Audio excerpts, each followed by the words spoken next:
नमस्ते बिटियो, खुश रहिए बिटियो। I, JVN Dr. Pravinder Singh, Professor and HOD, Department of Homeopathic Pharmacy, Faculty of Homeopathic Science, Jyoti Vidyapeeth, Women's University, welcomes you all on the digital version 2.0.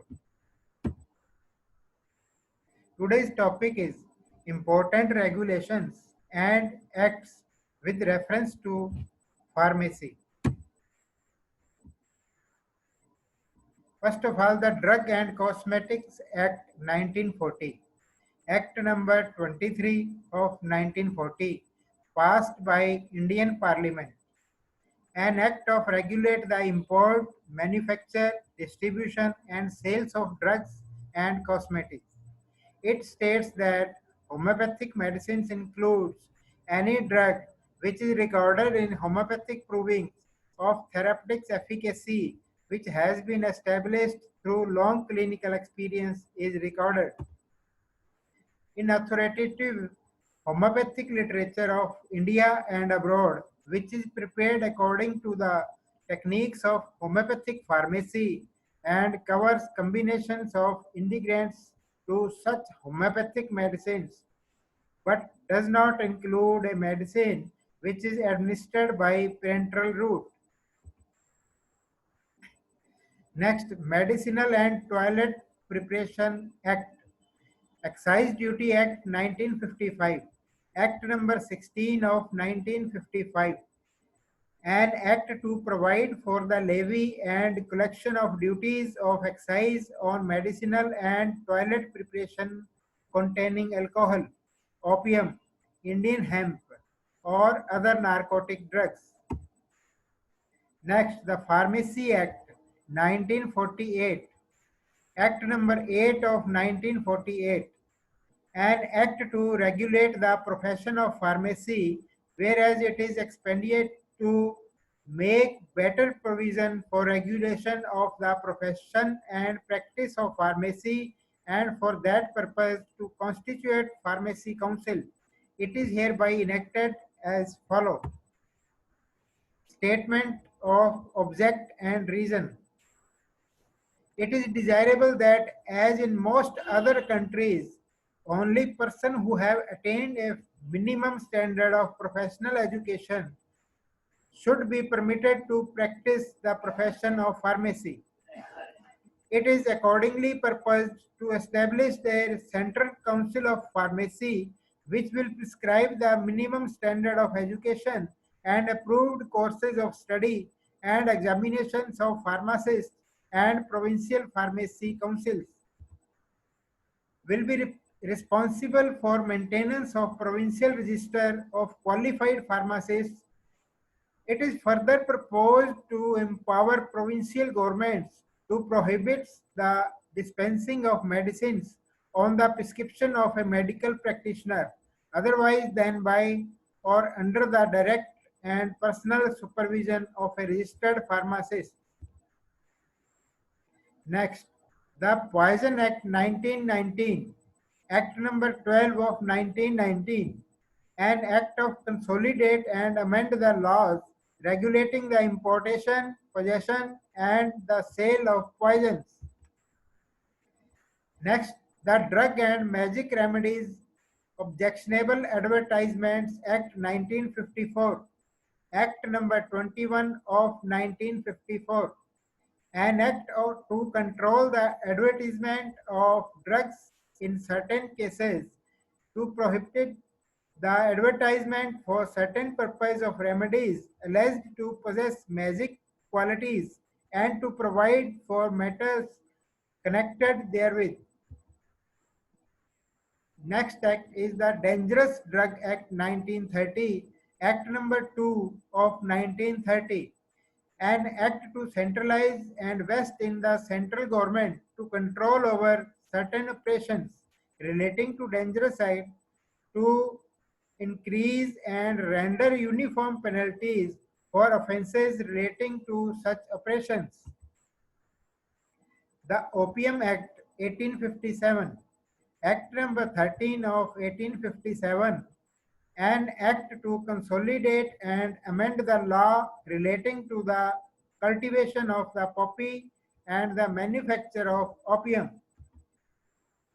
Schedule J, C, Rule 106. Diseases and ailments, by whatever names described, which and drug may not purport to prevent or cure or make claims to prevent or cure, with effect from 11 January of 1996. These diseases are AIDS, angina pectoris, appendicitis, arteriosclerosis, baldness, blindness, bronchial asthma, cancer and benign tumor, cataract, change in color and growth of hairs, change of fetal sex by medicine, deafness, diabetes, diseases of uterus, epileptic fits, fairness of skin, form and structure of breasts, genetic disorders, goiter, hydrocele, hernia, increase of brain capacity and sharpen of memory, improvement in height of children and adults, improvement in size or shape of sexual organ and duration of sexual performance, improvement of vision, leukoderma, mental retardation, obesity, paralysis, Parkinsonism, piles and fistula, premature aging, rheumatic heart diseases, premature graying of hairs, sexual impotency and premature ejaculation, spondylitis, stammering, stone in gallbladder, kidney and urinary bladder, varicose veins, etc. Now next topic is duties and powers of a drug inspector. Who is a drug inspector? He is a person who fulfills the following eligibilities. He should be appointed by the central or state government after a notification in Gazette. He should have complete knowledge of manufacturing, preserving, homeopathic medicine, etc. He should not have any monetary interest in the manufacturing of homeopathic medicine, etc.